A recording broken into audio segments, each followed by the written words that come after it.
the problem is that very young kids are now drinking. It's very hard for me to digest because damage starts very young. Capitalism is the thief of joys.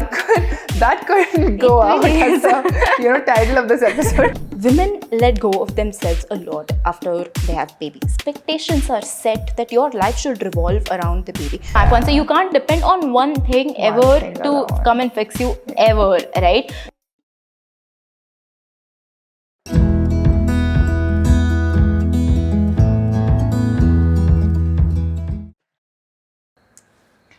At Momcast, we strive to bring you the most inspiring people and the most inspiring stories. And today is no exception. Our guest today is a lawyer by education, but then she chose to follow her heart, something many of us can relate to. She became a prominent fitness coach and a fitness influencer at a very young age, only possible through her passion for her cause. So without wasting much time, let me give you the guest for today, Snigdha Ravi. Welcome to the podcast, Snigdha. Hi, how are you? Thank you so much for having me here. I really appreciate it. It's our pleasure. It's absolutely our pleasure to have you on the show. Also, there's a nice space going on over here. You guys can't see the space, but it's a very nice space that you have going on over here. And Thank you so much. We did get lucky. Really? Yeah. We got lucky with this space. But it's a nice setup. I think like the way that you guys have arranged everything is very nice, very thoughtful. I think things like this really show how much effort a person is willing to put into what they're passionate about. So it's a very nice place, and I see the work that goes behind that you guys can't see. It's very nice. Thank you. And I know that you understand passion because that's why you do what you do, right? So let's start with talking about you. Tell us about yourself. All right, so basically, like you introed, I'm a fitness coach. So basically, I started working out when I was pretty young, younger than most people. So I think I was around 13, 14 when I started out, and it was mostly because of acne. I've always struggled with acne, and I think it was one of the main pain points in my life, and I've always struggled a lot with it. And when you're young, you get bullied, right? A lot, and there were names and everything, and I have grown up being insecure about it. So then it went to my mom, and I'm like, Mom, what do I do about this? And her first thing is start working out. So my mom works out regularly. She is huge on it. She lifts weights, she's strong. She got me into this, and she said that it could help.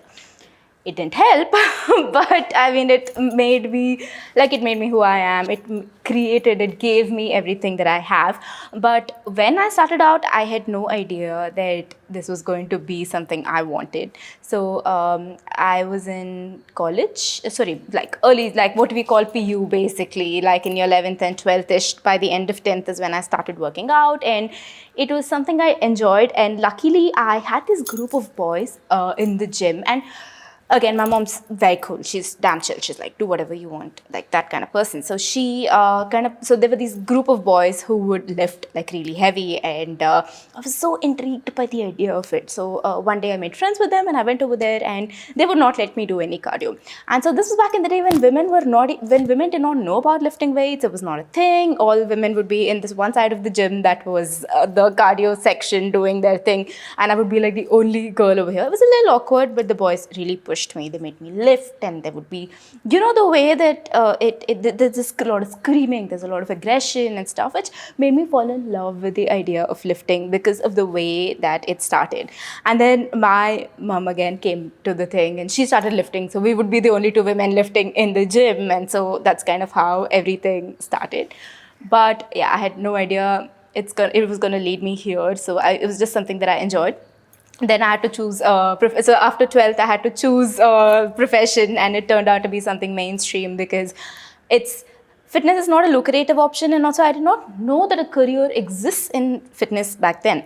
So I would work out, but I wanted to do psychology, but then I was pushed into law, which I don't regret because I signed contracts now, and I don't need a lawyer for it, and there's a lot of things that I can do by myself.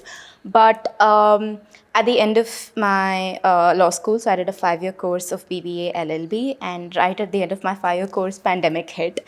And so I wrote my exams during the pandemic, and during that time, that was when I started coaching people. So in the final year of my college, when teachers were giving lectures, I would sit and read fitness papers so that I can write exams and do something with it. I just loved it so much. It was not something I never thought it's going to be a career. I never thought any of this is going to happen. In my head, I was going to be a lawyer. That's it. So it felt great. So I would just sit and study for the knowledge of it, for the hell of it, right? And then the pandemic hit, and I just started coaching. And honestly, I would attribute a lot of it to luck. A lot of it to luck. I will not lie to you, because there's a lot of people who work much harder than I do, but it's a difficult place to excel in. And but I'm going to pause you there. I'm going to pause you there.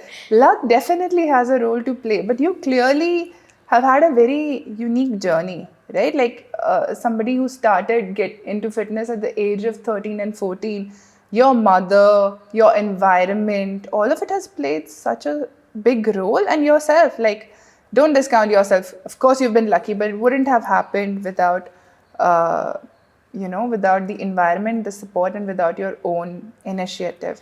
See, I think the thing is that it is a very difficult. It's not a woman-friendly space, is what I have realized over the years. Because when you think of bodybuilding, when you think of fitness, when you think of the gym, you're always thinking of men. And I think we had spoken about this. Not even the machines are catered towards women and their body types, right? Yeah. So most are made for the male body structure and discount the way that women work, right? And again, because it's a very male dominant industry and a male dominant area, and both of these make it difficult for me to go to the gym and feel like I can really do something, because there's always going to be a man stronger than me. There's always going to be a man competing for the weight.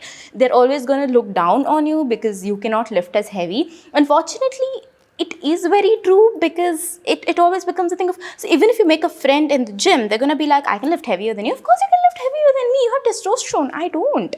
But the way it is approached in this very male first thing in the gym is a little difficult. And even the industry, to be honest, is extremely male dominant. So it's, I think, as a fitness influencer, I understand what you mean by that. When you go to the gym, I mean, even today, which is much after than when you started, 70% of the population is still male. But thanks to people like you, we do see a lot of women in the gym now. We see women lifting regularly. So much more is being talked about. That women should lift weights, which was really not a thing before. And I'm older than you. So, I remember it. And for us growing up, there was no such thing as a gym or even a concept of working out or anything like that. But getting back to your journey, which has been a very special one. Did it happen in Bangalore? Is your schooling, your background, your gymming, did all of that start right here, Nammabengaluru? Yeah, so not everything. So I'm basically from Hyderabad. I'm a Tamilian, but I was born and brought up in Hyderabad. And I moved here about 10, 11 years ago. So again, 11th and 12th is when I moved here, and that's when I started working out. So my, the beginning of working out and everything. And also Bangalore is the kind of space I think that accepts people a lot more. That's my love for it. And like Hyderabad was never that space. It was never that space for me that accepted me, because I was a rebel. I was a rebel kid. I wore the shortest skirts. I always wore the loosest ties. I always had my buttons really low. I was a rebel kid, okay? If you're allowed to use the word, a little bit of a slutty kid. But I was a complete rebel, and they hated me over there because it is so against their culture, the way that they are. Hyderabad has always been a very old school place. Things are changing now, but even now when I visit home, it's not Bangalore, it's not Mumbai, it is not. And it's no way to blame, but I've never felt at home there, though all my life has been over here. I've felt home at Bangalore because it's always taken me as I have come from the first day. Because even when I went to college, so we had uniforms. So I did something called it's basically IGCSE, like AS and A levels. So, the school was a little more lenient than most public or private schools would be. But it was an international school, so it was a little better. But even there, it was like, I would wear really short shorts. I'm like, I don't care. And it accepted me. There was never a problem. It was never frowned upon, and that's what I love with Bangalore. See, now I think I've become a little more conservative with my dressing because I've entered my very feminine, like I want to be a certain way era. But when I was completely rebellious, when I was like, you know what, I want to show off my skin, it accepted me and it loved me. And I know a lot of people, see, it's freedom. You express yourself the way that you want. This is how I choose to express myself today. You see my pictures 5 years ago, there was all skin everywhere, and that's completely fine. At no point is it, you should not be a certain way. If I want to wear a sports bra and go to the gym, I will. I like to wear a t-shirt, but if I want to, I should have the ability. Bangalore gives you that. And that's why I love this place. So yeah, I owe a lot to this place and I love it so much. I agree with you about Bengaluru. It is so accepting. Which is why people from everywhere, all of us here, are from outside of Bangalore who've made a home here. Oh, all of us? Yeah. Yes. Oh, where are you from? I'm from Gujarat. Oh. So I'm a Bihari from Gujarat. That would take another podcast. So we won't go into that. Yes. But yeah. So when did you move here? It's been a decade, so maybe probably around the same time that you did. Oh, yeah, except that I would have been older than you, much older than you. You keep saying it, but you don't look the part. Like, you really don't look the part. Like, thank you. Legit. Like, sometimes I can't believe you're a mom. Like, that's amazing. Like, you've really taken care. So I think another thing we were talking about is that women let go of themselves a lot after they have babies, because you are expected. Like, I don't have a baby. Let's make that clear. I'm not married. I don't have a baby. But I know the pressure that women go through after they have a baby. These expectations are set that your life should revolve around the baby. Your life should revolve around the family, your husband, your child, your in-laws if you're living with them. And it's kind of created a small aversion towards marriage for me. And like, more than aversion towards marriage, I think aversion towards the concept of having children has scared me quite a bit because of the societal norms, right? Because I want to do what I do. See, that's why I really like what you're doing today. You're doing what you want to do despite everything. Because in somebody's world, it's like, she has a baby, why is she not there with the baby? I love the fact that you're over here pursuing what you love. Like, it is truly incredible. And I think if I do have a child, this is what I want to be like, honestly. Like, this is amazing.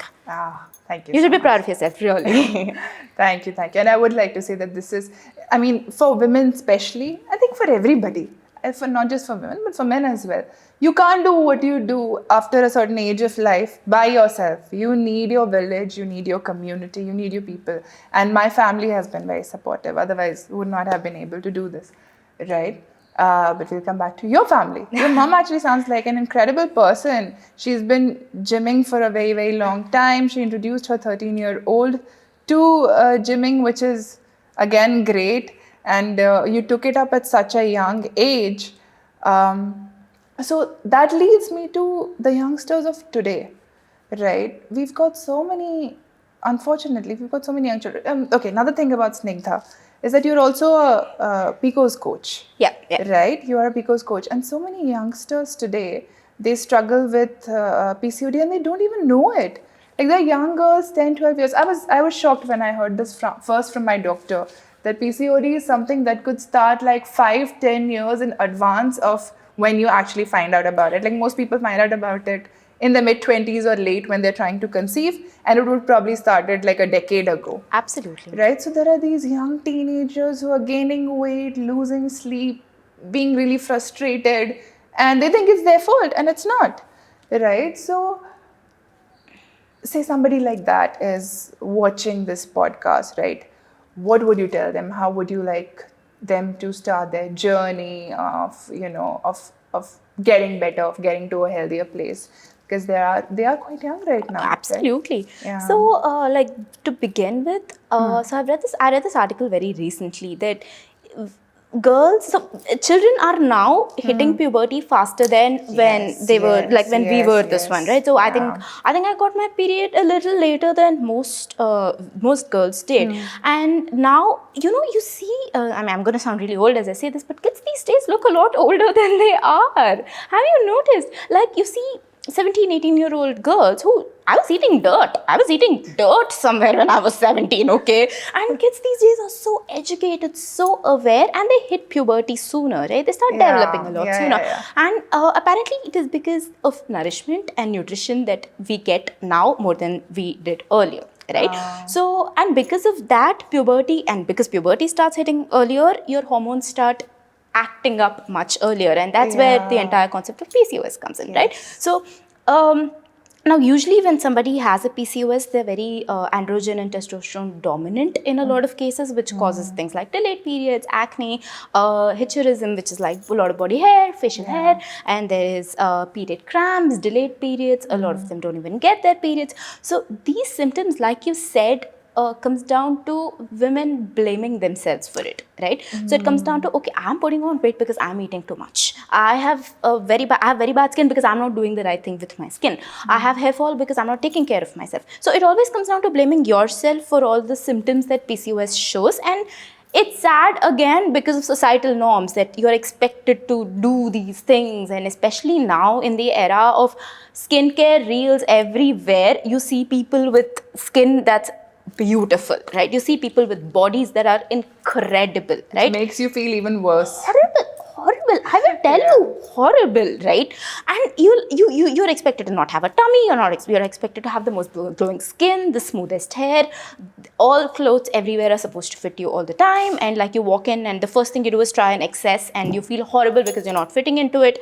And all this is. I'm not blaming social media. Social media gave me life, but also there's nothing real anymore. It's all edited. It's all made to look beautiful, because when you are doom scrolling, you don't want to see sad stuff. You want to see cool stuff. You want to see good stuff, right? And social media pushes that, because how many times do you want to see WhatsApp stories are you going to hear, right? So the happiest ones come in front, and you're here comparing your lives and your skin and your hair and your bodies to some woman who probably has a lot of things going on in her life, right? So, and then hormones, and you get angry or irritated because of this, because your friend who hasn't really hit puberty yet, it looks different and you're not. And as you're younger, your breasts start growing, and you start feeling extremely conscious, because where are we educating children that everybody is supposed to look different, right? And this is also carries down to PCOS, wherein most people don't know what it is unless, like you said, symptoms start showing, like not being able to have a baby, especially is one of the biggest triggers, right? Because everything else is kind of neglected. Like, yes, like as long your own health and well-being is not as important as as long as you're able to have a baby. Exactly. Right. So it's only then when there's some problem there, then you start, oh, this is an issue that I have. So you don't see, it's like mental health in a lot of senses, right? Till something starts manifesting physically, you don't really go see a doctor, right? Yeah. So these things, when you can blame yourself for something, why go spend money and see a doctor for it, right? And also awareness. Parents don't educate as much as they should. I would also say that probably parents don't know as much either. Absolutely. Because parents don't expect the 10-year-old, 12-year-old, 14-year-old to have PCOD. Absolutely. Right? I think parents would be shocked if they found out that, oh, what? My 12-year-old possibly has PCOD. Right? So that's why children have so little protection against something like this, right? Such little protection. But also, I think it's because of stress. See, I think so with PCOS, it's very difficult to attribute a certain reason or a cause to PCOS. So it could be genetics, which seems to be a very, very big factor, but a lot of other things are lifestyle. So when you are constantly eating hyper-processed foods, your insulin keeps spiking and falling, which is not very good for you, for your blood pressure to rise and fall that much chronically. Once in a while, yes. Every food that you eat will cause a spike and will cause a fall, but to an extent. See, this is where the type of foods you eat really matter, right? If you're eating a plate that's balanced, again, a topic we talked about, your blood sugar spikes are not going to be as rapid. They're not going to be as high and as low, right? So you have to keep it around baseline. See, at anything, say dopamine, right? The way it works is that there's a baseline. It goes above, it rises, but when it falls, it doesn't fall to baseline, it falls below baseline. Which means it takes a longer period for it to recuperate and get back to baseline. So you're not feeling good. And this is doom scrolling's reason also, right? That you keep on scrolling on Instagram, you can't stop because it's giving you that dopamine, and then it falls below and you go back to it for more, right? This is sugar too. When you eat a cube of chocolate, you can't stop with one cube of chocolate. Why? Because it's going above, it's falling way below baseline, and then for it to come back to baseline, it's very difficult. How do you make up for it? You eat another piece of chocolate, then you eat another piece of chocolate, then another piece of chocolate till you feel like shit. So that is how a lot of foods do work, which is hyper-processed foods. And the availability and the convenience is what makes things very difficult, right? Children have access way more than we did. When we were younger, our parents would be like, shut up and don't eat this. Now kids can order whatever they want on Zepto, there's Blinkit, they have access to money and they will eat what they want. Alcohol, right? I drink. Let's make this very clear. I drink. But for me, the problem is that very young kids are now drinking. Right? Your women and men metabolize alcohol very differently, right? It affects a woman's liver way more than it would a man, right? Again, I drink. I'm saying this as I say that I drink, right? But the fact that kids have access to alcohol is it's very hard for me to digest because damage starts very young. They're getting access to certain types of food, certain types of alcohol. Kids vape, kids smoke. It's that health is being affected from such a young age, and then there's pollution, there is stress, everything is so competitive now, exams are competitive, life is competitive, you have to be somewhere every time, you have to put up your best front. We had the luxury as kids to look like whatever we want and kind of get away with it, at least to an extent. Kids these days don't have the luxury, they don't. Right? So stress is also peaked, and that's where again there's a PCOS. So there's genetics, there is stress, there is lifestyle, there is food, and these are factors to really take into account. And there's also probably lack of physical activity in many cases, right? Absolutely. Yeah. But yeah, I mean, things are changing. Things are definitely changing. Yeah. I will tell you that they are. Like, I see young children, even like younger, when I say children, I like 14, 15-year-olds, teenagers in the gym now, and it's kind of good. Yeah. So is that something that, because, when we were younger, most kids would just get their physical activity quota complete through playing on the ground, right? But is gym something that children these days should consider, or their parents should consider, right? How much of it is needed? Can they, if a child, an average child who plays sports every day, right? Does that child need to worry about getting additional activity and additional fitness help? So who are the children whom we should be encouraging to go to gym? See, when you say gym, it kind of depends on whether you're looking at cardio or looking at weightlifting and how much weightlifting, what kind. Because see, when you go into the gym, there's things like CrossFit, or there is weightlifting, or there is cardio, there's Zumba. There's different things that happen within the gym space too, right? So reducing the gym to just weightlifting is one sin that we should not be ever committing, because there is so much that happens within it. So even within working out, there are three aspects to it. One is hypertrophy, which is very light weights and more reps, right? Then you have a thing of you have in between, there is strength, and then there is multiple things I forgot, but you can just add that, sorry. So there's like various facets to the gym wherein you can lift certain weights without lifting too much, and still it's good for you and your heart in general, right? So kids should be encouraged to lift light weights for one reason, being that food is very adequately available now and very conveniently available now. See, because of this convenience and because of junk food, especially because of its convenience, and come on, we all know that food is now, there is so much in food at this point. God knows what they add, right? Only God knows what they add. So at no point is it harmful to have a little extra physical activity, especially when you have access to food that you currently have, right? Yes. Outside activity is great. I will encourage it even for adults, even older people. I will always encourage, go out on a walk your 8,000 steps, get out, breathe fresh air. I know the air isn't that fresh, but it's better than what you're getting in your house. Just go outside. Morning air, early morning. Traffic starts at like 5 a.m. in Bangalore. You go to the airport at 4 o'clock and there's like gadis everywhere. I really don't think there's the concept of morning air anymore. Sunlight, absolutely. Till 8 a.m. the sunlight is great. Go get vitamin D. India is so bloody deficient in vitamin D. Being the sunshine country, the irony is it's one of the most deficient countries. And why? People, one, we don't get enough through the sun alone because of pollution, one being that. And secondly, people don't step out before 8 o'clock because everybody is tired. Everybody wants some sleep. Everybody just wants to sleep for a while. I remember waking up today morning, I'm like, 5 more minutes. I mean, this is for a person who stays at home and works. People who go to work, they don't want to get out. First of all, getting out is difficult, right? Yeah. So go in the morning, walk when you can, get something in, get 8,000 steps and look at the sun. It's very important. That is always recommended. But also, I think it comes down to the fact that it, like playing outside is always very important for kids because it helps them with a lot of mental stimulation and development, Yeah, right? Like yeah, they get to see things that's just different from one cardio machine or just themselves in the mirror. Or a screen. Or a screen, absolutely. But also, little bit of weights I think is always important. Oh, okay. Little. So even if you're playing regularly, a little bit of weights will only do you better. Absolutely. And if somebody is interested in lifting, 100% yes. Yeah. 100% yes. But I think even if you play a sport, a little bit of strength is very important at this stage, the developmental stage. At least that's my personal opinion. Say even if you're like 12, 13, 14, you could. You absolutely could. Again, this should not be heavy lifting because there are some studies that have shown that it stunts growth a little bit. I haven't done enough research to know the facts of it, but it could just be another myth.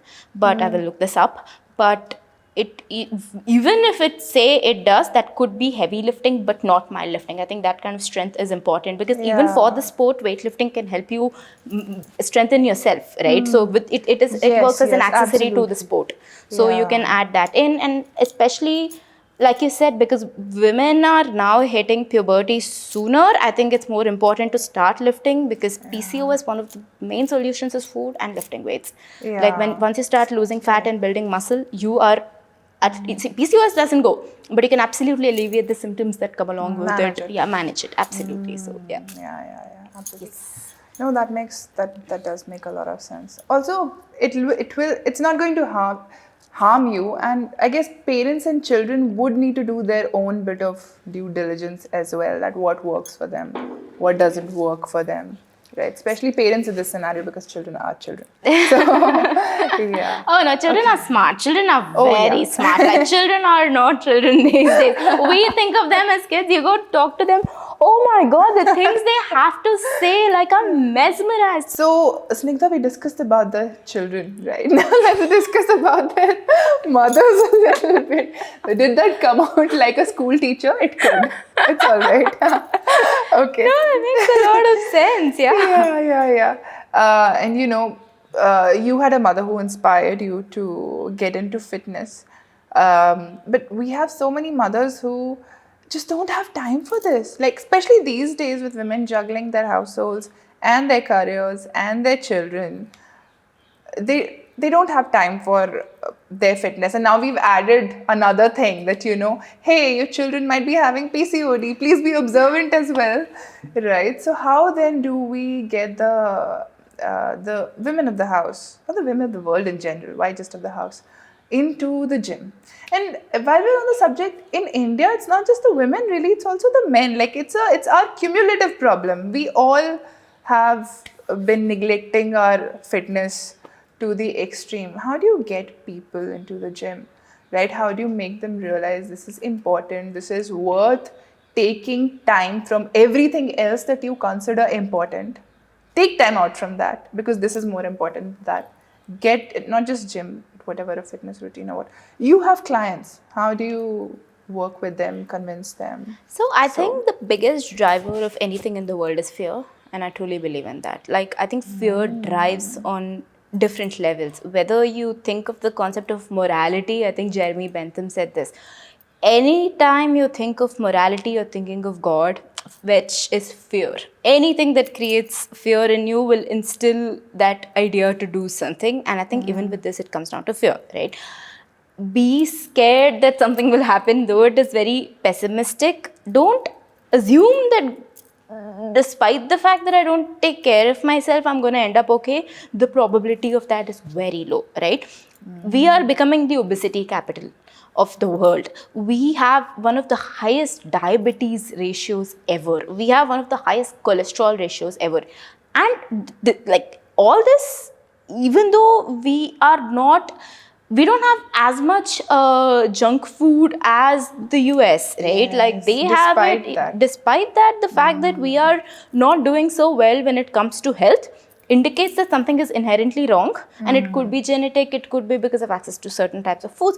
Whatever it is, the fact that things are going wrong has to be accepted, and that you at any point can become diabetic despite your parents not having it, and you can become diabetic very early on, very early on. I have clients who have very high levels of diabetes at 21, 22, right? They're on insulin at this point. It's high, and they're obese to the point that they're extremely obese. And this is not because they are eating a lot. It is really not that, right? It is that unfortunately they have a lot of underlying conditions that cause this, right? Where it comes from is a very different question, but how you fix it, the topic of interest is how you end up fixing it, and fear motivates, right? The idea of convenience is beautiful. I love it. You can Zepto something, you can Blinkit something. I love it. It's convenient, it's great, but people abuse it crazily, right? Every order is, like I think Zepto has 199 rupees. To fill that 30 rupees extra instead of paying delivery fee, you're ordering a chocolate. What else are you ordering, right? What are you getting for 20 rupees anymore except a dairy milk, right? And it's going to sit there. It's not going to sit there. It's you're going to eat it, right? And kids now know what they want. They're going to be like, I want that. I want this chocolate in particular. You get me this, else I'm going to throw a tantrum, right? It's that you have to know what to choose and what not to. And 80-20 is one of my favorite principles in the entire world. That 80% of your food should be clean, unprocessed food, whole food. So basically grains, legumes, I'm talking about lean proteins, eggs, try to add some dairy into it. So foods that don't come in a zillion ingredient list on a package. See, every food is chemically composed of multiple ingredients. Right. But when you open a packet of Maggi or chips versus opening a packet of tur dal is very different. Yes, tur dal has a lot of chemicals. Technically, food is composed of chemicals, right? So people... Yes. Just the birds in the background.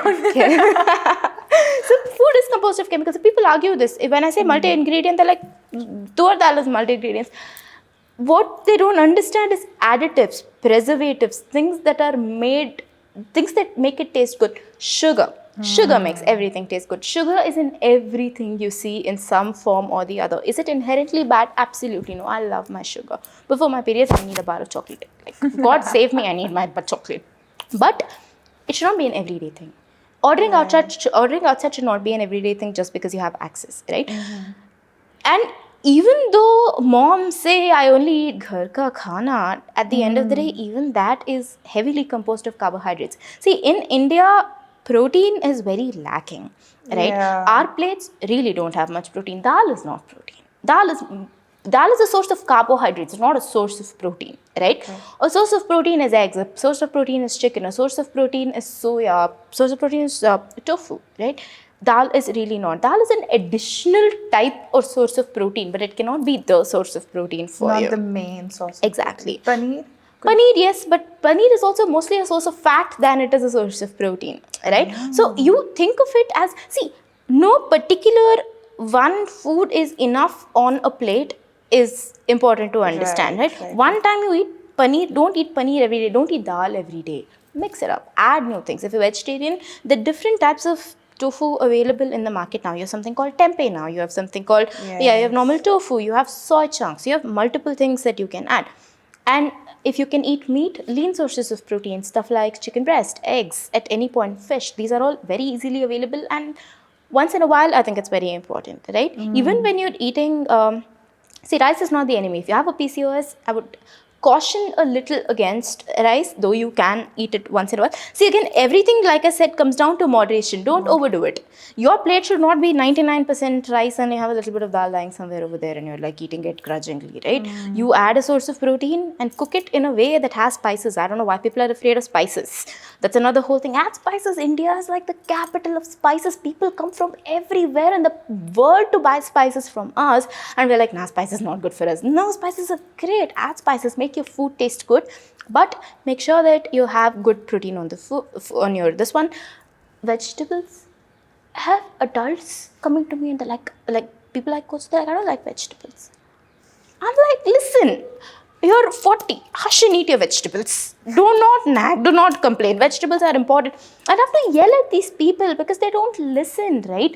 The fact that I'm much younger to them, one makes it a little Difficult easy. for people to take information They're from like, you. she's so young, I should listen. And I'm like, no, like, you have hired me for a reason. You've paid me for a reason. Listen, right? And I have to yell at adults to eat a certain way, right? Leave alone kids.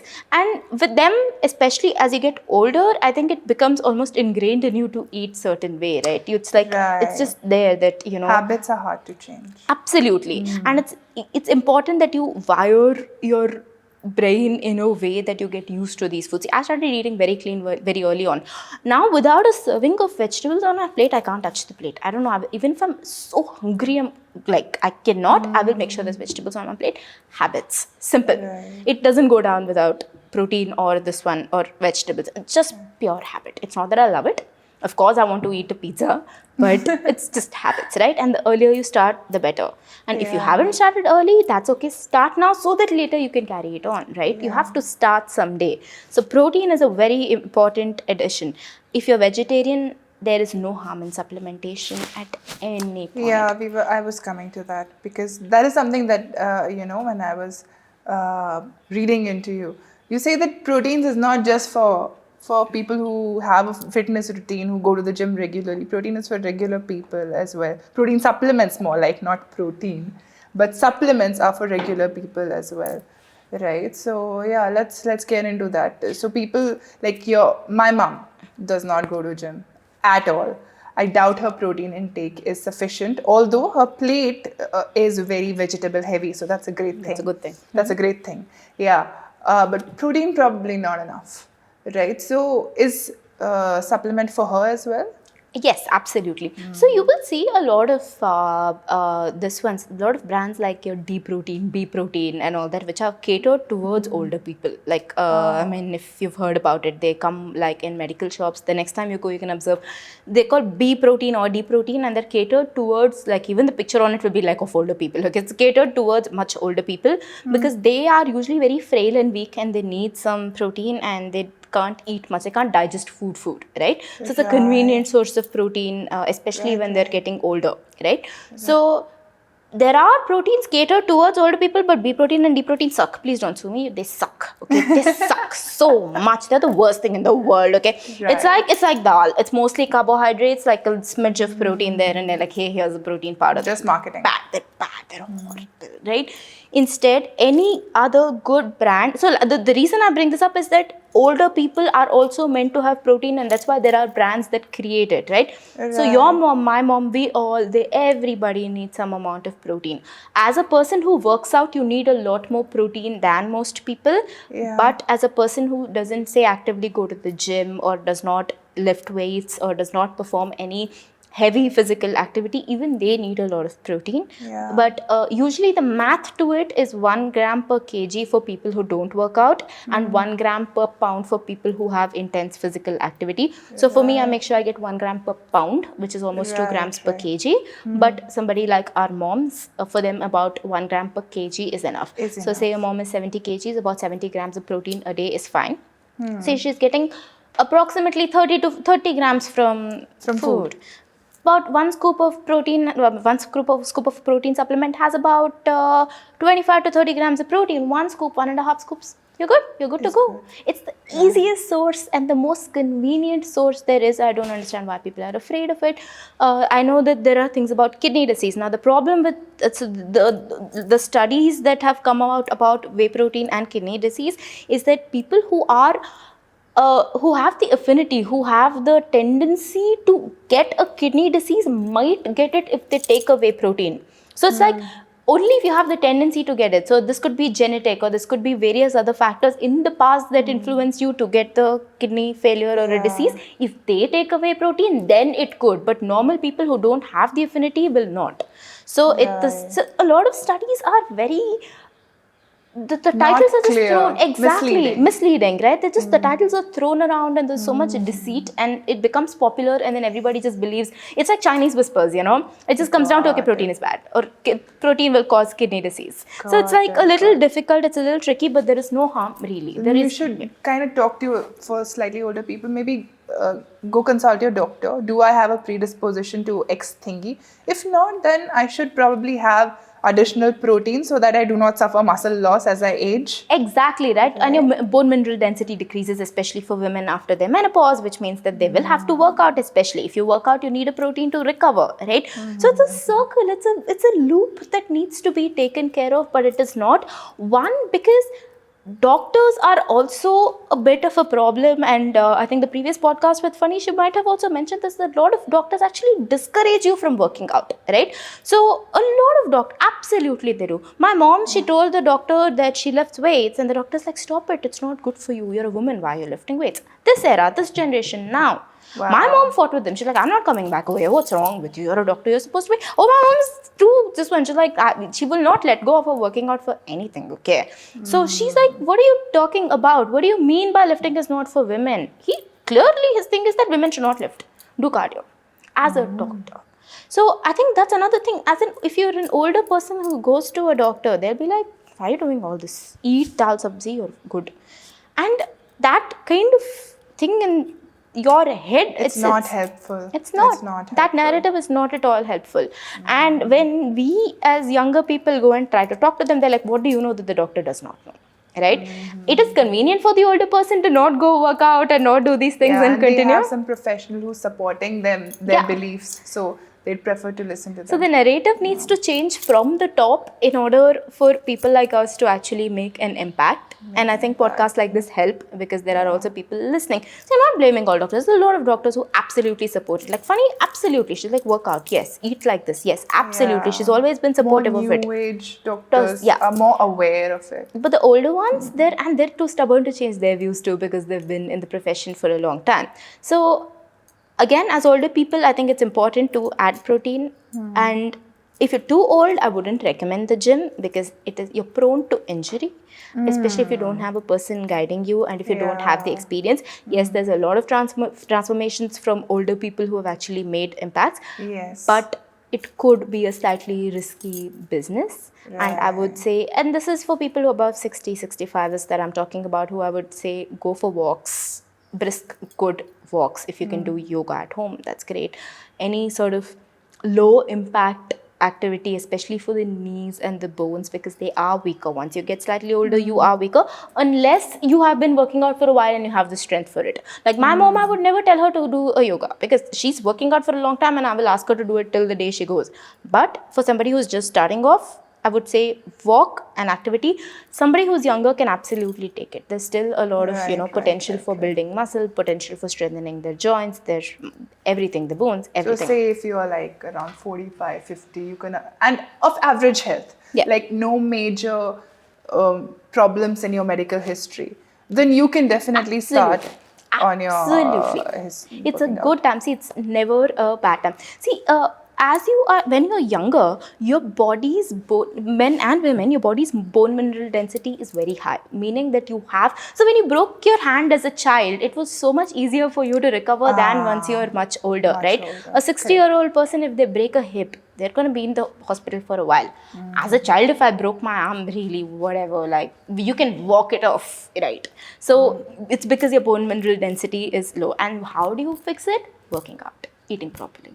So it's like, this is not just today's looking good. It's making sure that even when you're much older, you're healthy, you're taken care of. You're looking out for yourself more than anything for your future. Yeah. And especially now when, with so much advancement in medical science that lifespan keeps increasing, if you can live longer, but you just don't have the health for it, I mean, what a waste. What a waste, yeah. Standard of living also has to be high. Just living for a long time, really, who cares? See, medical facilities have also improved, absolutely. Especially India is, I think, the place that people come to now for medical everything. Yeah, medical tourism is a thing. It's a thing, right? It's much cheaper, it's accessible, you get appointments, there are many doctors over here. Works out brilliantly. But see, doctors are very important. Like, I go to a therapist regularly, and I think my brain needs a doctor, my body needs a doctor, and these are very important. No matter how much you take care of yourself, you're not spared from the agony of bad mental health, no matter what. I can go to all Not the in gym. today's times, Not in definitely. today's time. Yeah. Therapist is important. That's a doctor for my brain. I have a gynecologist, I have a doctor. I love my doctors. But I will make sure I don't need to go to them over and over and over. I don't want my life revolving around it. I don't want to be I don't want to be delusional and say, oh, I don't need a doctor because I work out. Absolutely no. You'll do your own part. You'll take Exactly. care of yourself. Exactly. Yeah. It works out for everybody, right? You don't overburden the medical system. They can take care of people who need it more than you do. Yes. No, absolutely. Absolutely. I totally agree with that. Yeah. Okay. So, for our moms, first, fix your food. Your plate needs to be more diverse. Have more vegetables, and don't be scared of taking supplements. Absolutely. Right? And don't be scared of physical activity. Go Yeah. on walks. Just go. Wake up in the morning. If not in the morning, afternoon, whenever you're free, go on a walk. Just, buy a cheap smartwatch or just take your phone. Go on a walk. Listen to music. How long should the walk ideally be? Brisk walk, say. So it Somebody depends. starts, a 45-year-old who's not worked out ever, right? Starts now. And how long should they start off with? So I would say start with a 15-20 minute walk to begin with. Gradually think of every week adding 5 minutes to it. I think it's very realistic. Yeah. Very realistic, right? Yeah. If you can do 15 minutes today, great. If you can do 25 minutes today at once, great, right? Great. But start up with the ideal 15 minutes. Gradually add 5 minutes till you hit a 40-minute mark being done properly without you panting, without you breathing, without you running out of breath. Because I think 40 minutes to be able to walk without running out of breath is essential, right? Because this is not, I'm not saying running for 40 minutes free, I can't do it, okay, like I'm young, I can't do it. But to be able to just walk, to get your groceries, don't take a bike, walk. Right, carry the weights and come, right? Even if you're 45, I'm telling you, if it's say too heavy, you're carrying bundles of rice, I understand. You want to go buy basic sabzi, go walk. Don't take an auto. If you can not, please don't. And so my mom and I have a policy that if it is less than 1.5-2 kilometers, we are not going to take an auto. We're not going to respond. We don't have a Gadi at home, and we have a reason we don't have a Gadi at home. That's a good is that we don't want policy. to use it. Yeah. And if we want to go, so we both are major homebodies, so we really have never cared for it. But we just always walk. And it's important. See, it's time that you get with your partner. Go with your children. Go with your parents. Go with your significant other. It's quality time. It's a win-win. It's a win-win. You get healthy, you get to spend time with your people. Listen to music Right. that you love that you can't listen to at home, or listen to a podcast. There is so much to do. I think these are kind of things which also take a perspective shift or a mind shift. Because as Indians, and I'm talking about all of us, we are just so conditioned to be hard workers, and we only think of it as hard work in the department of career. Capitalism is the thief of joy. Simple. Oh, that could go out as the title of this episode. Capitalism is the thief of joy. Right?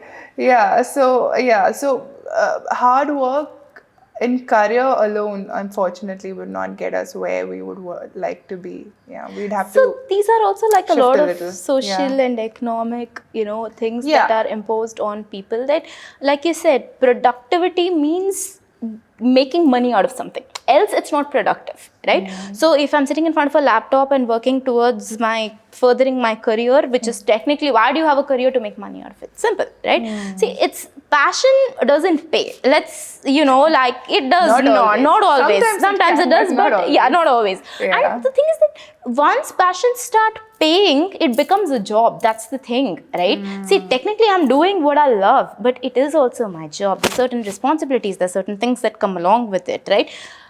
Hobbies are different. You never do a hobby for money. You could do your passion for money. That's the principles of Ikigai, right? That you do what you love, it makes everybody else happy, you're also happy with it, whatever the principles are, the trifecta. That is kind of what you achieve in life, but you don't try to make a career out of a hobby always, then you lose the joy in the hobby In to the begin hobby. with. Like you bake for a living, you lose the joy in baking because you're doing it, right? Now you're doing it for a living. Right, so Yeah. that's the reason I don't PT. Simple. I don't personal train for this one reason, that the gym is my space. I don't want it to go. I online train, right? So I think it's a little That's your difficult. sacred space. That is, and I don't want anybody coming and like making a thing out of it, right? So again, I don't know why we came. Yeah, so the social and the economic factors. So sorry. It's absolutely fine. So like, This is real life, people. yeah. So we discussed how even people who've not worked out before and are at our slightly advanced ages, although 45 these days, life starts at 40. But say you start working out and you gradually work up to your 40-minute brisk walk, right? At what point can you move to a more active lifestyle, start doing a bit more, lift weights, or maybe take up that kickboxing? At what point can you can somebody be sure that now I can do that? I think it really comes down to confidence. See, with somebody older, like you said, the 40s, I would say time also becomes a thing of essence, right? See, most people at 40 are working, are actively, pursuing their life, their families, their kids, and you can for the most part, I would recommend the walks. They're very good. You can replace them with the workouts, but I would still recommend the walks, especially for somebody at that age, because the age becomes a factor.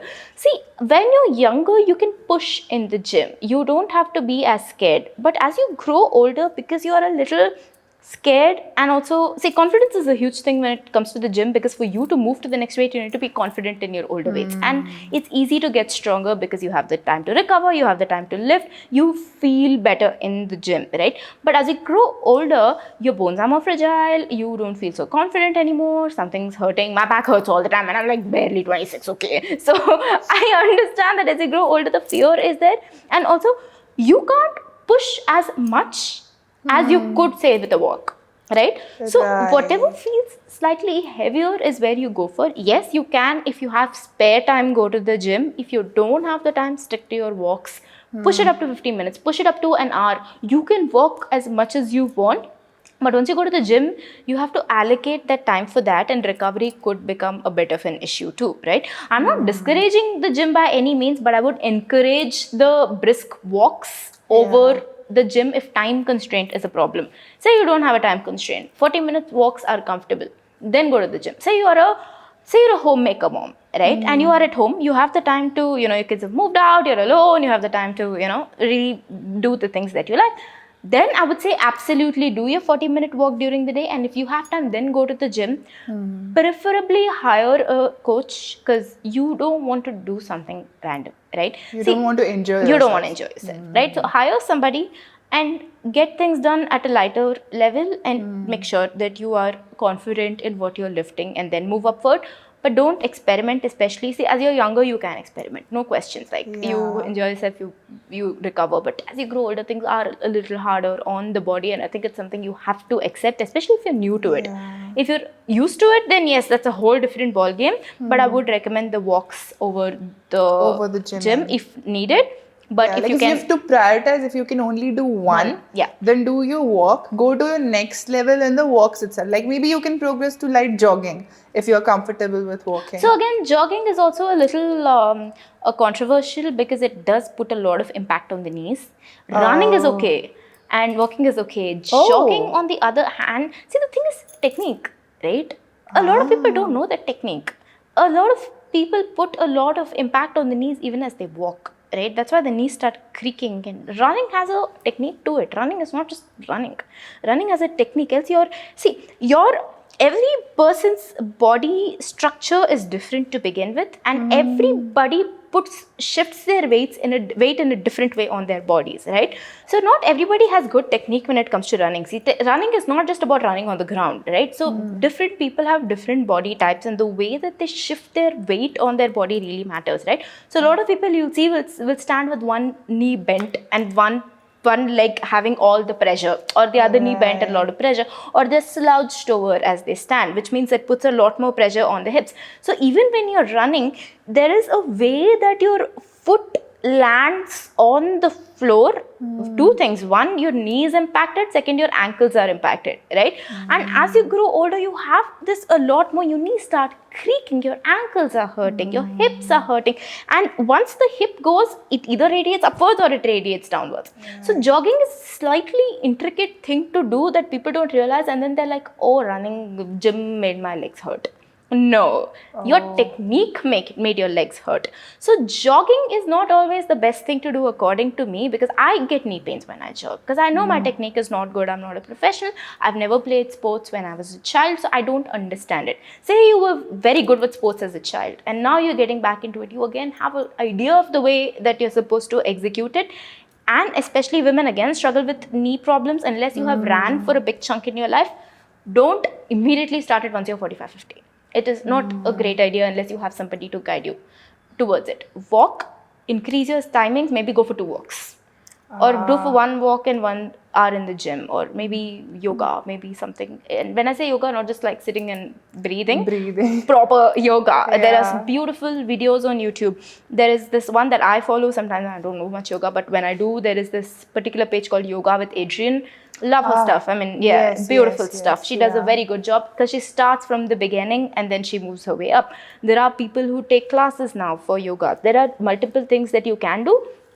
Do everything with guidance is my point. Yeah. Well, that's very good advice, because this is something I did not know, that running incorrectly, especially jogging, is more technical than walking or running. It is. And could contribute to your knees hurting. Because the way you're doing it at a slow pace and most pressure goes to your needs to knees, be more controlled. Because it's small, many steps, right? And it's too controlled for its own good. You don't have so much momentum going on. So you have there's a lot of friction, there's a lot of resistance, there's a lot of opposite force.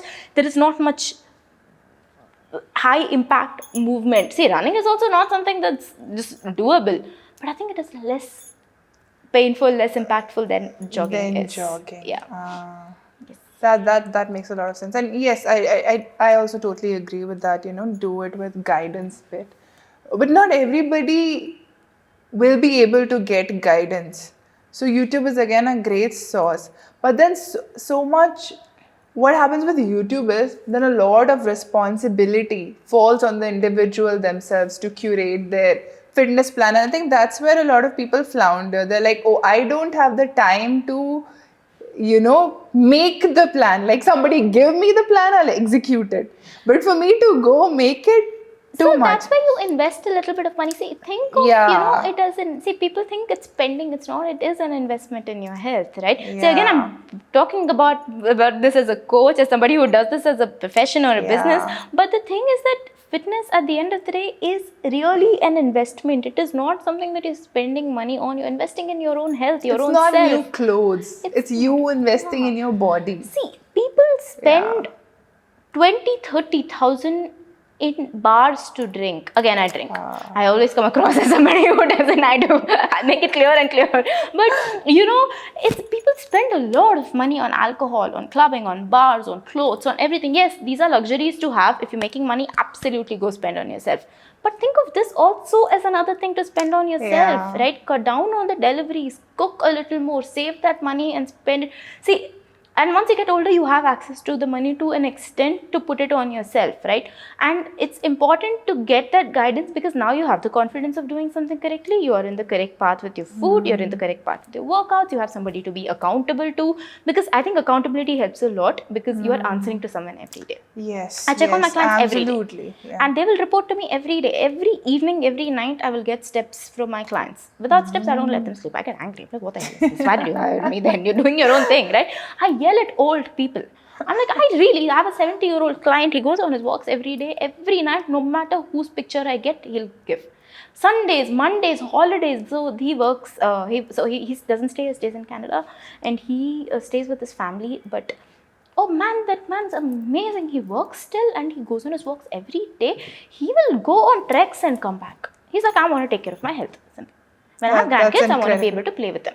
That's the kind of mind shift that we also want in this country, that, I need to steal time from everything else I'm doing. Maybe also steal a bit of money from everything else I'm doing and invest in Invested. this. And the thing is that I where think one of the greatest motivators for people, especially older people, is that I want to be able to play with my grandkids. When they're on the yes, floor, I want to be able to bend and pick them up. I want to kneel on the floor with yeah, them, right? I think that's a very important thing that people look back at and they're like, oh, like unless the child is handed over to me from another adult, I don't have access to the child.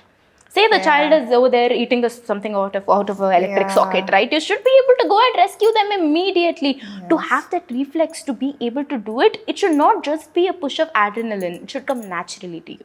It should come yeah, instinctively to you. yeah. Once you're 70, 75, these things should be like when you leave your kids at home, you should have the confidence in them, the parents, for you to say, okay, like they can take care of the They child can for take sure, care of their right? grandchildren. And even Yes, they no. want to spend time with their grandkids, and that comes with an ease of movement, because the child is going to play, the child is going to do what it wants to Yeah, do. You can't tell it, no, I'm not feeling good, don't play, please, right? It's going to do yeah. whatever it wants to do. And especially when they start walking, they are all over the place, and the grandparents should have the ability to rescue and also enjoy it, savor it, and be there Yes, and not yes, be in yes. pain, I right? think that's a very, very good way of putting it. When you put it in perspective of, family and not just, this is not just something, again, we are talking of it as an investment, but also it's not just an investment in you. It's an investment in your family, in your time, in your community, giving you so much more health, so that you can now go and do things with your community and your family that you wouldn't have been able to Absolutely. otherwise. Just make more memories, You have don't a want to better be a life. regret, like you don't want to be in your last days regretting the fact that you didn't work out or was not physically Did active not for take an care hour. of your Yeah, health. yeah. Yeah, did So not my take care of your health. grandmom, I think we were talking about it, right? So I know for a fact that, so I think that's one of the things that has always plagued me as a person, that she never took care Yeah. of her health. She always had diabetes, never took care of her health ever, right? She was always like, yeah, it's fine, it's fine. One day her legs, I think she got a cut or something, and it never healed, and there was gangrene, it infected, all diabetes. And when you have diabetes, especially, your pain tolerance increases because your body can't feel it, right? You understand that that's how people die of diabetes, right? The body does not translate pain properly to you. So you can mess something up internally, you will never know till you're dead. So infections happen like that. So she nicked something on her leg, and it got infected to the point she never felt the pain, because the diabetes was so high, and she was on insulin then, very high doses of Ouch. insulin then, and the whole leg got infected, and they had to remove it all the way to the To the thigh, all the way thighs. to the thigh. Then she nicked her toe, and they had to remove the toes of one leg. Wow. Never took care of her health, despite doctors telling she was on insulin till the day she died. Yeah. And that fear always translates, because as a child, that's all I've seen, right? Somebody not taking care of their health. Our grandfather died of a heart attack. Random, one day he comes home and he dies. That's it. Honestly, Wow, he was a wow, healthy wow. man. He was okay. Had, I think, BP or something. Comes back home one day from office, dead. See, That makes what you're doing so much more, important, because you're kind of fixing it not only for you. And I know you said that you're scared of children, but in case you decide to go that route, you're fixing it for future generations also. kind Right? of. Because, See, some things are very inevitable at the end of the day, and there's nothing you can do about it. Despite being so active, the truth is that people die, there's nothing you can do about it. But my point is, prevent it to the point of prevention. Do your part, so that even if it is inevitable and you die, that's okay. You know what, you did your part. But if it's under your control, why not do it? That's my only question. okay, so I recently found out that you're someone who is a believer of intermittent fasting. Yes. Right. So let's get into that a little bit, because intermittent fasting, I've also tried it, and it worked. It did work for a while, but I'm such a breakfast person that I just, when I get up in the morning, I have to have that meal. But I also know that you can customize intermittent fasting. You can always have your breakfast, and just your window could end at like 6, 7. But for me, even that was a challenge because I Fair. need to have a meal somewhere in the middle of the evening, which is like 8 p.m. around, right? So the window was getting a bit of a problem for me. And I know that I'm not the only one who has had trouble customizing intermittent fasting to them. And again, not everybody needs to follow the same approach to fitness either, right? Right. So where does intermittent fasting fit in with all the other advice that we've got going on? How does it help people, and who are the people who would especially benefit from intermittent fasting? Like, there would be a category who, if they don't do intermittent fasting, it's still okay because they work out, they eat healthy, they do everything else. And then there would be a category for whom intermittent fasting, they should definitely consider it. Okay, Right? so to begin with, like just answering your last question first, Sure. I think there is no such thing. There's no such thing of okay. you need to do it, you don't need to do it at all. Like, I really believe that there is no category that needs it, no category that doesn't need it.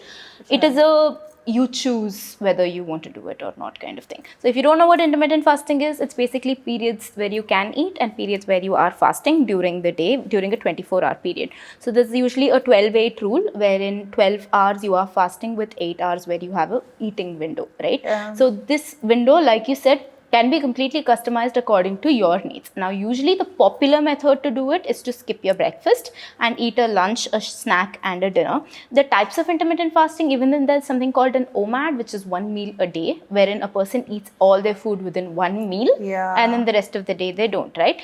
So it comes down to preference. Even I started it, it was habit. I've never liked the concept of breakfast, ever. I hate breakfast, except if I'm in hotels. I love hotel breakfast, but I don't live in a hotel, so I don't. That is so Indian. yeah, hotel breakfasts are beautiful. Like, give me like the biggest stack of pancakes you have, and I'm gonna sit and hog, right? But breakfast has never been my thing, and so So when I was growing up, I have never liked it. My mom used to give me milk in the morning. I bloody hate milk, and I used to throw it up on the sink. I know it was wasteful, but I could not. I would want to throw up. And that's kind of when it started, and this was when I was very young, maybe like 10, 11 years old. Like, one of my first memories is throwing milk into the sink because I couldn't stand it. Food in the morning doesn't sit well with me. It makes me fatigued, makes me tired, makes me feel more hungry during the day. But that's just me, and that's a few other people who don't feel good with food in the system. I never feel very good with food in my system for some reason. I think the two types of people, and this is not science backed, but like from deducing and seeing people, I've From realized your own experience. right? Yeah. I've seen the two types of people: one who gain a lot of energy from food, one who lose energy from food. I lose energy from food. As long as I'm fasting and not eating, I feel great. Like, I'm very active, very energetic. Like, You need to feel light in your body. exactly, Yeah. right? And I get that when I don't have much food in my system, and as the day progresses is when I need food, so that I'm settling down into the day. That's how I approach food. For a lot of people, if they don't wake up and eat first thing in the morning, they feel like crap. And that's certain people like you who want to eat in the morning. Now, for me to make you intermittent fast is the worst thing that I can do as a coach. Because you can't sustain it. You just can't. You might try it, but how long can you do it? You can't, right? And for a person to make me eat breakfast, I can't sustain it. I'm going to be done with it. Like, maybe I'll eat once in a day, once in a while, like I said, for maybe hotels. But that's it. Like, I stop over there. So, intermittent fasting is not about it's not a type of diet. It's a person dependent thing, right? You enjoy breakfast, eat it. You don't enjoy breakfast, don't eat it. You enjoy dinner. I enjoy dinner. I need my dinner. Like you, I need dinner. Without dinner, I can't, right? I will go crazy the next day. So, and because I'm intermittent fasting in the morning, I need dinner all the more. So I will make sure that I have more meals concentrated towards my night than I do during the earlier parts of the day. So I have a meal at 2 o'clock, but after that, from 6, 7 onwards, I need more food. And my body's used to it, it's accustomed to it, and it likes it that way. So that's why I intermittent fast. But don't force yourself into it just because it's a fad diet. It's not. It's a lifestyle. Simple.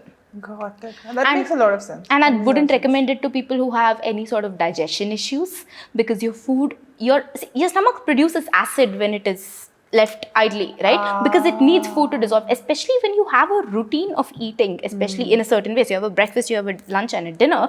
Your stomach has a routine where it starts producing acid at a particular time to dissolve the food. When you don't have enough of it, you start getting gassy, you start getting bloated, you feel like your stomach starts growling, you feel that burn in your stomach. And acidity is like a very big thing that we struggle with in general. Maybe it's because of spices, maybe it's because of genetic inclinations, but whatever reason it is, like, acidity is something I've seen Indians struggle with a lot, right? So especially in that scenario, I would say small meals in small times instead of big meals in this one, because it really messes with your this one. And outstretching your stomach a lot by eating just one meal a day also I would not recommend, because the thing is, I think when you force yourself to eat a certain way, it kind of creates disordered eating patterns. I'm not saying eating disorders are very different, but disordered eating patterns. See, even diets are technically disordered eating, right? When you're not following your body's natural thing to eat, like you have a particular appetite and you eat according to that and you're done, that is very natural to you. But we don't understand the concept of it because of social media, and there is so many distractions, and you're looking at your phone. You're not connected to yourself. You're not grounded in yourself. So we either overeat or undereat. Most of the times we overeat, right? So unless you're very acquainted to understanding how much food you need, when to stop, mindfulness, then most of us fall under that very disordered eating pattern, the constant snacking, eating small meals, eating big snacks, or skipping meals. All these are not great. But this is where even dieting, though I'm a coach, dieting for extended periods is something I never recommend. Like after a particular while, even with my clients, I'm like, take a break. You need a break. Like I will genuinely lose money over this. But at the end of the day, you have to learn to understand your body, because I think especially as young girls, we're told so strongly to diet. Diet culture starts so early into life, and we don't understand ourselves, because when you're 13, 14, you're seeing all your friends thin, the first thing you want to do is diet and lose weight, right? I started dieting very early. Now is when I don't count calories. I've stopped counting calories. So there was a period in my life where I went through a proper eating disorder. So I had a binge eating disorder. So it was pretty bad. This was again during the pandemic, and my mental health took a very big hit. I was very depressed. I had panic attacks. I've had panic attacks for a long time, but it kind of connected to food, because a lot of my life revolved around eating a certain way. So it's like I restricted for so long in my life that it caught up very badly with me, and suddenly I was eating and I was binge eating. I had put on 10 kgs in like 2 months. I was eating and eating and eating. My life revolved around food. Like I couldn't wake up and not think of food. I was sitting in front of people, all I could think of was food. Like it would keep playing in the back of my mind, but I could never eat publicly because I felt ashamed. And it was so much guilt associated with it. So that's disorder. So that's eating disorders. These anorexia, binge eating, these are eating disorders which are very serious and need a lot of medical help. Go to a therapist. But most of us, dieting in general is a form of disordered eating, and stuff like OMAD, because it's just so restrictive to that one meal in a day, will cause some sort of issues later as you go. Yeah. It is disordered eating at its extreme. So eating disorders can quite often be, or mostly would be, associated with disordered eating. But disordered eating might not cause eating disorders. No, that's the thing. It might. So disordered eating might cause eating disorders. See, the concept works on restriction and binging. See, anything in your life, the more you restrict, the more you're going to binge on something, right? Most disordered eating patterns are such that there is a restriction and an eating cycle. Right? You suppress your hunger, eat a certain quantity. So say people cut out sugar, for example, right? You're cutting out sugar constantly when your body is craving for it. The one time you give it sugar, it's like, see, so the way that ancestral human beings worked is that they did not have food for extended periods of time, right? Very, very, very hunting gathering time. There were people who didn't get food for a big period of time. And when they would stuff themselves with food because they don't know when they're going to get food next, right? Very built in science, and your bodies now don't understand the concept. See, we are still primitive beings. We are not evolved that much either. So in our heads, we don't understand the concept of convenience as much. So now that there is access to food, your body's like, let's eat, because you don't know when it will stop.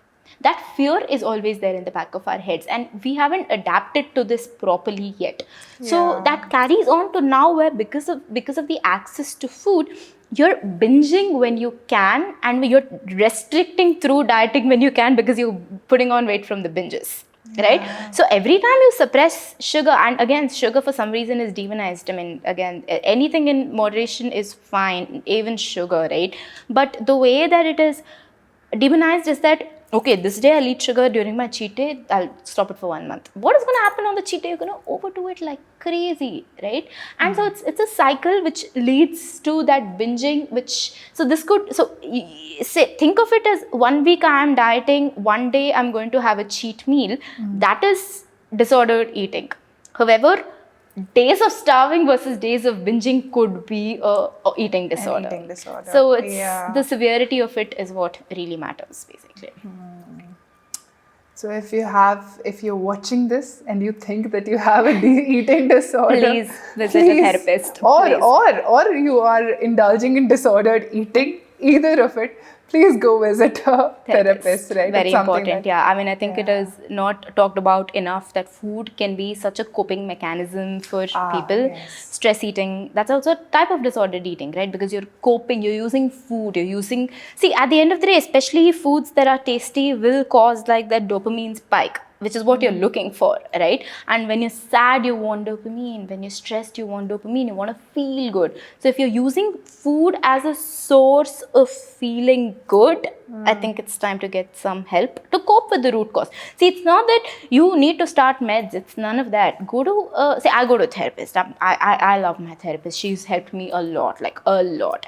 And so when I was using food as a tool, she helped me understand that there was something very strongly underlying that was that was something that I was trying to numb in the back of my mind, right? And this could be multiple things for multiple people. It can be family, it can be relationships, it can be jobs, it can be career stress, it can be anything in the world. You could be using food to cope with any stress that might be coming from any area, actually. And you should get therapy because it helps. And I'm a big believer of therapy. I think it's very important. Yeah. No, I agree. Same. Yeah. Big believer in therapy, and more of us need to go.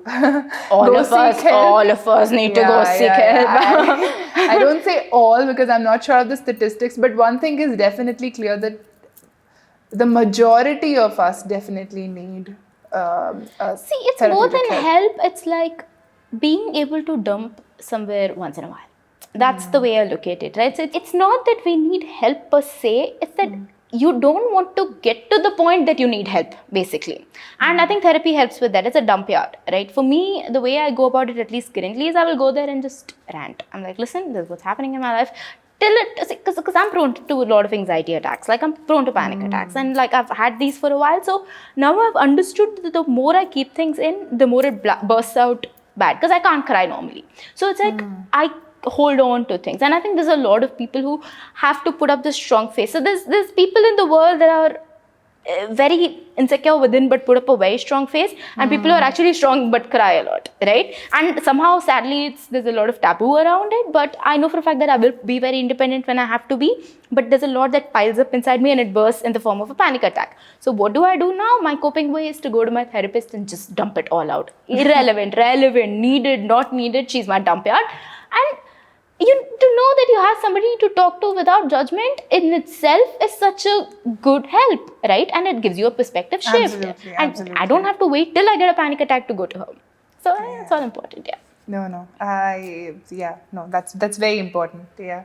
So anybody who's watching this should take that away from you. Yes, go to therapy. That's what therapists are for. That's what therapists are for. Please go, please talk to them, please dump what it is that you're going through on them, and they'll help you sort it out. They'll help you process it better, so that you come back to life with a more relaxed outlook. And so we naturally moved into this, but since you mentioned, how has physical fitness helped you with your mental fitness, mental health?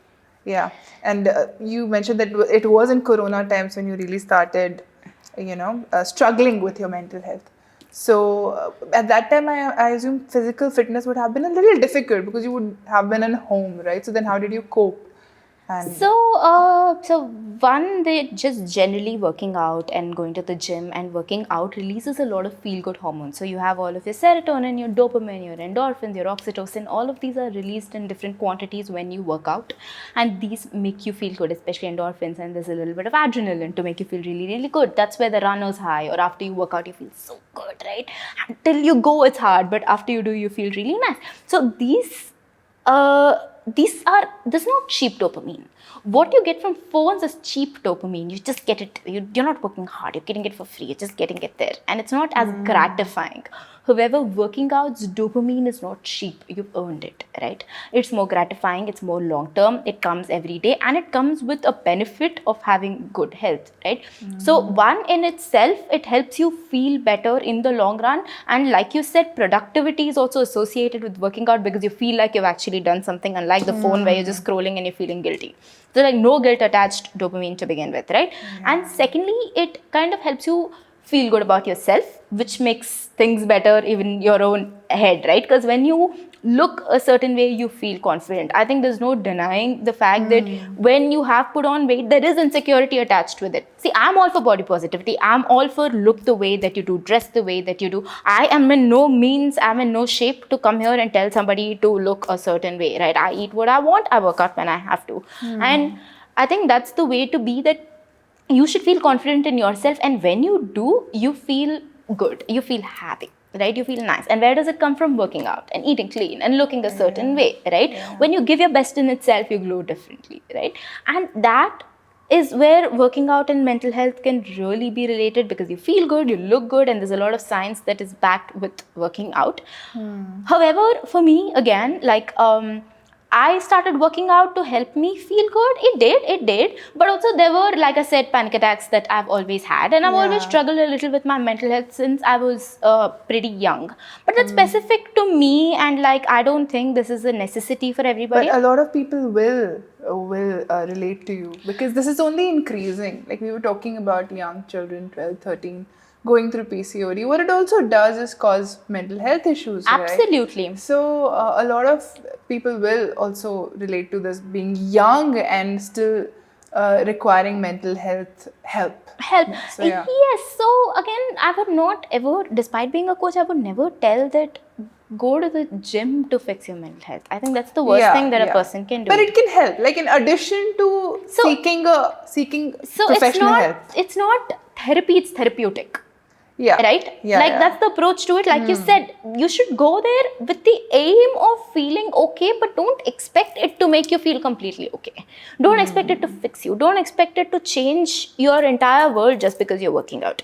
Like it's like one of the things that you would be doing to help you. Because I don't think there is just one thing that is a solution to anybody's mental health crisis, right? Like you'll have to do, so it's like you have to do a bunch of things for your mental health, and this is just one of them. Like the physical fitness is part of it, nutrition is one part of it, and then community maybe can be another part of it, right? So I mean, again, for me personally, and I think a lot of other people who can relate to this, that we're loners. Like we don't like a lot of people, we don't like a lot of support from people, we don't let support into our lives, because like I said, like a lot of people like me, we're too independent for our own good. So I don't have a lot of friends, I'll be very honest with you. I'm a workaholic. I love my work. I would sit, I read all day, I work, and like that's where I draw my line. I don't let people in as much, though my family is very supportive, though I'll get all the support in the world from my family, and I'm not just saying this for this podcast, they're really nice.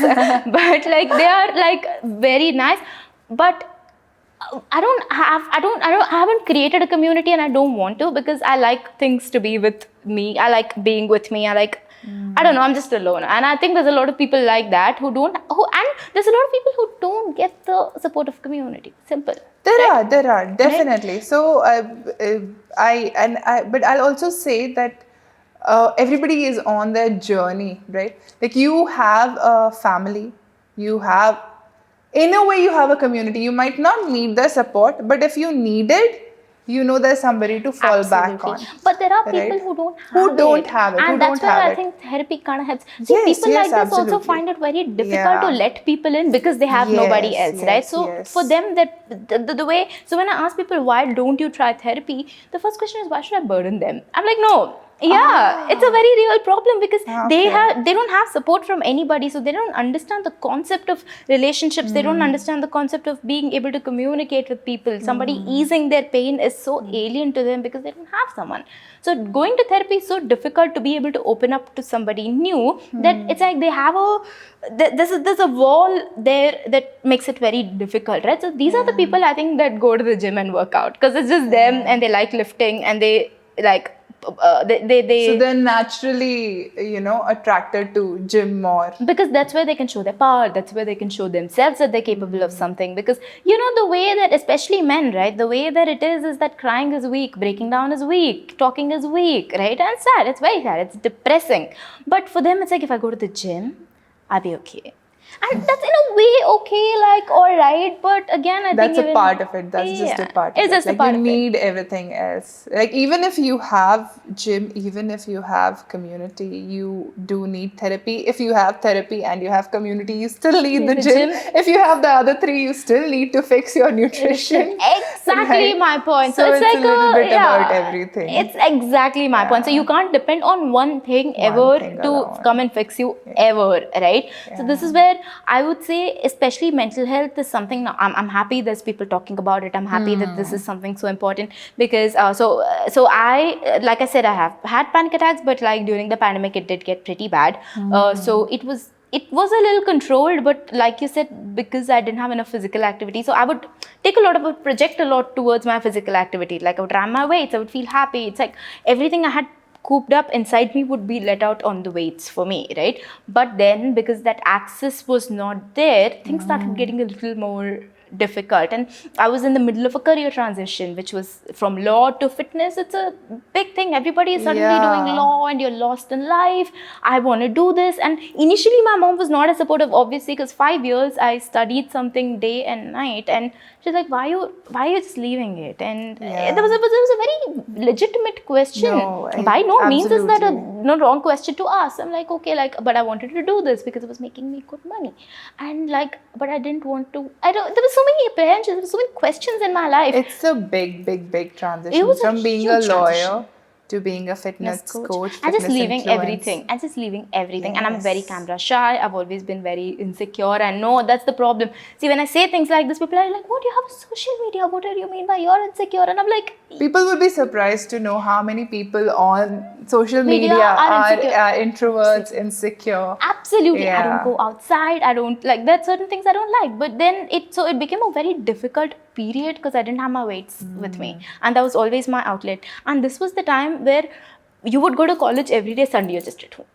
Right? And all this just translated So you were into also in college at the time? I was in college. There was a lot going on. So that was an exactly pandemic hit, and I had my finals of my last semester, and I was transitioning into this, and like then the panic attacks started coming in every day. I was extremely anxious, which made me turn into food, and I was putting on weight rapidly, and I didn't have a space to channelize any of my emotions, and I had no idea what to do with them, and I would just eat my way into happiness, which was not happiness, it was guilt. But yes, must have been a difficult time. Like I can't imagine going through so many things together, and then not being able to do anything about it. Absolutely. Right? Your it's the helplessness. That's a good way of putting it. And especially as a control freak, it was so difficult because like I've always been like very, everything is planned, everything is organized, very particular. Like everything, every second of my day is organized and planned, and it has always been this way. And for the first time in my life, I was losing control. Like for the first time, I didn't have anything to help me, anything to I didn't have a routine. I would wake up in the morning, and it was bad because again my friends started having mainstream 9 to 5, not in the office because it was the pandemic, but they had jobs. I was running a business by myself, just starting off, and it was very confusing at the time. It was a lot of questions because it didn't feel like I was working, because the way that a 9 to 5 is, you log in at 9, you're done at 5, you feel like you've finished work. With the business, you're working all around the clock, but you feel like you're doing nothing. So it's like you're so burnt out from working all the time, but you also don't have that defined space, so you don't know what you're working. And on top of that, you're working from home, which was new to all of us. And usually they say, don't mix your home with your pleasure, or don't mix your work with your pleasure. And when you don't have a boundary between work and home, sleep takes a hit, happiness takes a hit, pleasure takes a hit. Because the space where you were once watching TV is the space where you're now working. And then you can't watch TV. The concept of separation is becoming a very important concept now, that all the separation boundaries have vanished, and we're not doing well with it because everything rolls into one another. Absolutely. So then what did you what did you do about it? Therapy. It was always therapy. Like, so that's was when I started. So I had gone to therapy before that, but it was never regular. I used to have panic attacks, but I used to be like, I'll deal with it kind of thing.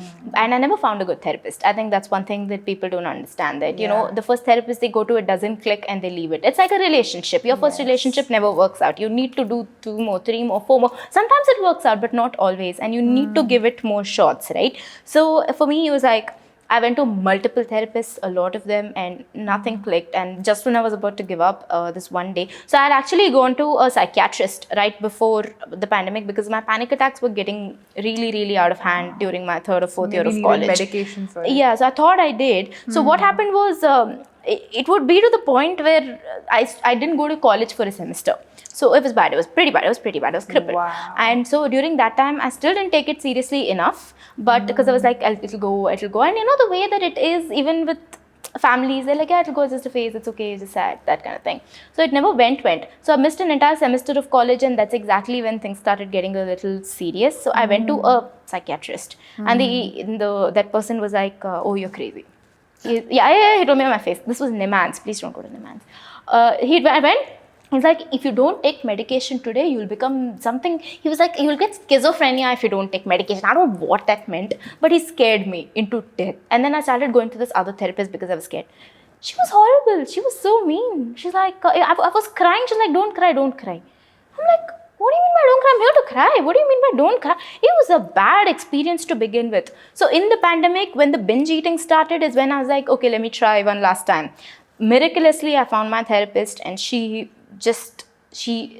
made me happy. For the first time in my life, I was happy. Like, truly, for the first time in my life, I could objectively say, I am happy, I'm confident, I'm good, I feel good in my skin. And she did that for me. And I think that's where finding a good therapist is like a very good friend, right? Like, they really understand you, the things that work for you, and then make you believe it. See, I believe only the things that I say. In the sense that if I want to come to a conclusion, I should be able to derive it in my head and not something someone tells me. She understood that. So things like this, when they understand, they kind of, it sits in your brain better. So therapy is what... You need to discover it for yourself, and she helped you with that. She helped me with that, absolutely. You made a very, very good point that you need to find the right therapist for you. It's not miraculous that you go to the therapist.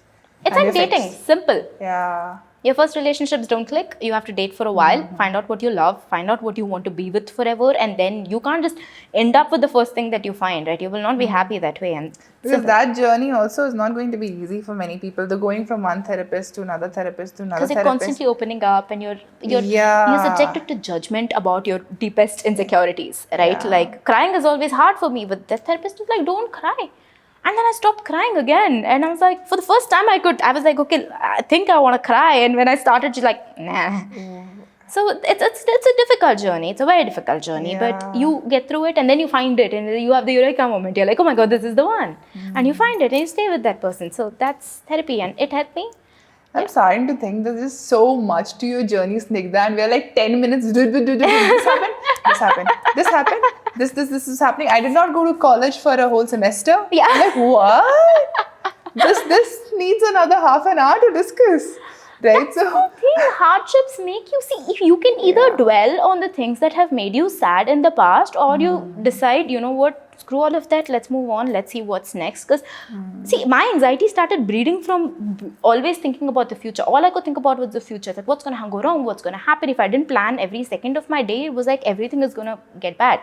And then there are people who dwell entirely on the past and are full of regrets, right? It's like, everything I did back in the day was so wrong, and you can't fix either. I can't fix the future, they can't fix the past, right?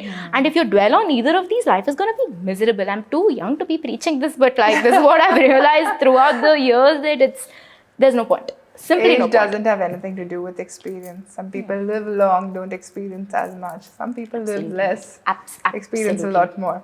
So no, and it always takes courage to come and speak about your journey, your experiences, especially things that are so personal, right? And there's always someone out there who will relate to some part of what you're saying.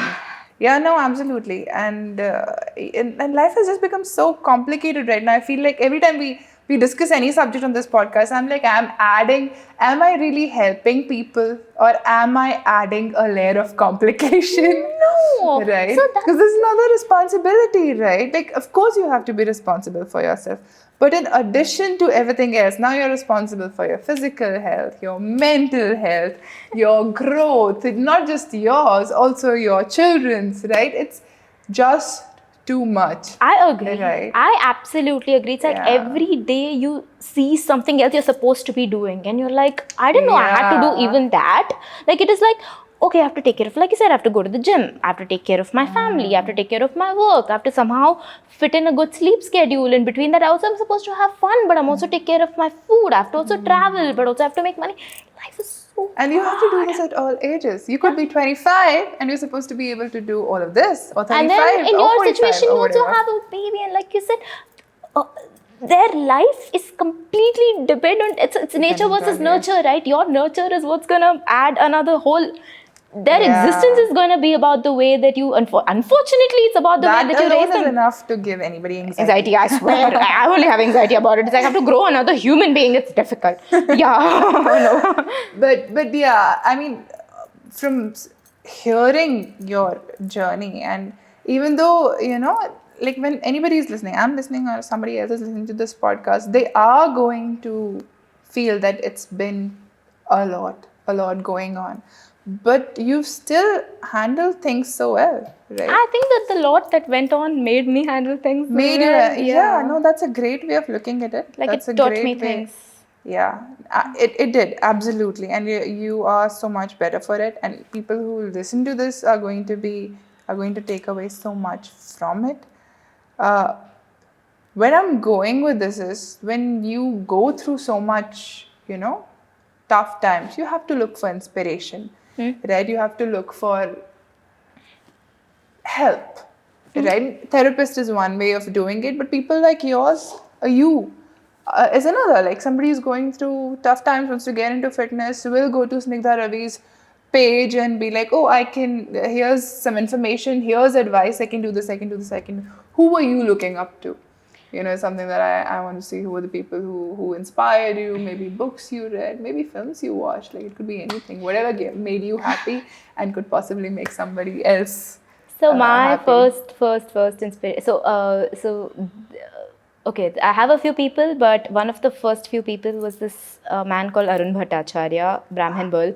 He was huge in this thing. So like I said, when I said luck, he was the one who pushed me to do this. I was a nobody before that. I was just working out. I just started.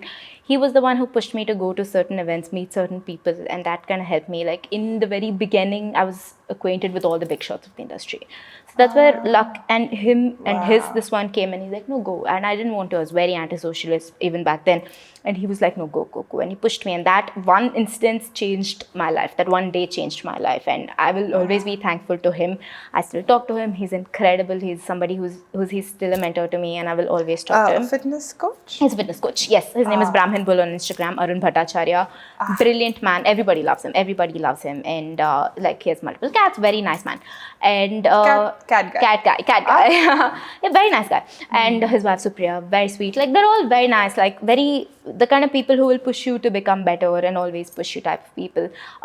Then there were these influencers like Chrissy Chella that I used to really like. Like, she was amazing, and I really wanted to have a physique like her. There was a point in which there was a lot of competitors I looked up to because I wanted to compete for a while, and that helped me push in bodybuilding and like bikinis, where I wanted to compete, like that slender, nice figures.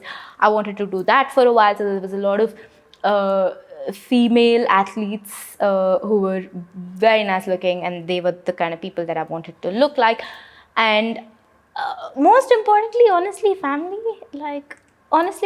Like, every time I look into this, it's my mom and my aunt and my uncle. These are the three only people in my life that I'm close to. And more than friends, more than anybody, these are the three people that I will always look up to, because my aunt's amazing. She's doing so well in her life, and it's like, I look up to the kind of person that she is. My uncle is so supportive. He's always there for me. And these are the kind of people who teach you what is wrong with the way that women are portrayed and how you can change that in your mind, right? Even with religion, the way that Sita is portrayed versus the problems with it, right? And why that has inspired a whole generation of just chauvinism and like, you know, like all this misogyny. And I think religion really plays a role. And they taught me how not to let it get to me. And these are like very important and big things that people don't talk about. My mom's always been the kind of person who's lifted. She's like, lift. What are you doing cardio for? What are you running for? Strong. Go lift, right? She made me lift. She pushed me into lifting. She was supportive of this career transition, which I know most parents wouldn't be. Most parents would not be, because it's a single mom raising me. Like, she wants me to have a secure job. But the fact that she said, no, like, it's okay, you're doing what you love, you're good. I know she has regrets. I know she still wants me to do law, but she will never come in. Yeah. She tells it. Even now, you're doing so even well. even now. Like, so many times she'll be talking to my friends. She'll be like, she should have done law, you know. But laws, your information, your knowledge of law has been so useful now. I teach law. You do? I also teach. Yeah. My God, we keep knowing new things about you. No, I do career counseling. I teach a little bit of law. I give like guest lectures in multiple, like I've given in VITs and few ITs and stuff. That'd be a very interesting perspective, you know. So like that's a little bit of teaching. But my mom, even now, the fact that she's there for me no matter what, like even now today in the morning, I was like, I'm gonna come for this, and she hugged me. She's like, all the best, do well, and that is support. That is true, you know. The fact that she believes in something, but she will never impose those beliefs on me. That's the kind of person that I would want to be, because there's so many things. She doesn't drink, but she's okay with me drinking. She doesn't travel much, but she's okay with me traveling. Her idea of what a job is different, but she will never discourage me from doing what I want. That is support.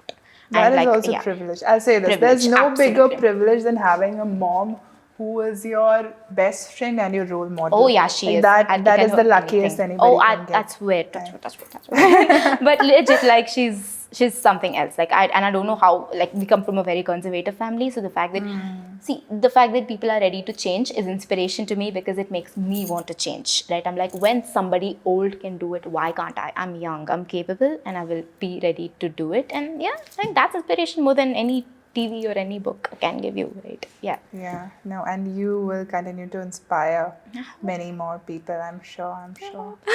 Where do you go from here? Like, you've already done so much, right? You're a lawyer who teaches law, who uses law in her profession right now as well. You're a fitness coach, a fitness influencer, right? And so passionate about all things nutrition and fitness. Where do you go from here? And no plan is also a good plan, just to let you know. That's a fairly good plan. Honestly, yeah, I don't know. I think I'm going to sound philosophical right now, but I think I'm chasing like a little bit of peace and happiness. Like I've strived, like every part of my life has been this anxious mess of constantly working and working. Every second of the day, I've never had fun. I've never traveled. I've never traveled in my life, ever. Like honestly, because I was like, I want to work. When I started making my money, I was so in love with my job that I would not sleep. I'm like, I want to work all day, all night. It was crazy obsession. Though, right? But now I'm not in that space. That's the thing. So sometimes I look back and I'm like, what am I doing? You know, that kind of passion that I had for my work, I don't have anymore. But I'm also okay with this, because it's a very new phase in my life where I'm not constantly anxious. Now I'm looking forward to travel a little more. I'm a little more peaceful. I don't take too many clients in. I'm not taking too much work in. I'm like, okay, I've made money. I want to spend a little bit now. Look at the world, travel. And that balance that we were talking about is kind of what I want. I want to be at peace. I also want to work. I also want to, you know, maybe... It's called getting older. Yeah, I swear. I'm like, maybe I want to get married. Yeah. The thought never crossed my mind. Next time we have you on the podcast, you might have adopted like a few cats and dogs maybe. Oh, I have a dog. He is not going to let... he's adopted me. I don't think I have the luxury to adopt anything else. I hope. Yeah. Yeah. No, so that is a great plan actually. I think everybody should have a plan of getting more peace, more contentment in their life. Yeah, absolutely. Yeah. And so we wish you all the best on that journey then. So much. It was very nice being over here. I really appreciate it, and I hope I've taught somebody a thing or two. No, I'm sure. Yeah. I am very sure that this is going to be a very relatable podcast for a lot of people, especially for the younger people. Because I don't think there's ever been a generation that's felt as overwhelmed by the world as the younger people of today. I completely agree. And I don't think it's going to get any easier unless, you know, everybody is just like unless a meteor comes in, hits planet Earth, and we have dinosaurs again. Nothing is going to be peaceful anytime soon. That could be the subject of a fantasy podcast. I don't know. Sometimes I wish the Mayans were right, you know. Just 2012, when we're all good and we're all gone and done. Please don't put that. It sounds like I have an existential crisis over here. We will put that one on. Because I remember watching the movie 2012 and thinking whether this is going to happen. But okay. Things started going bad ever since. So well. No, but I'm sure that things are going to go up for you. Thank you, and you too. Yes, and we'd love to have you back again. Thank you so much for taking out the time.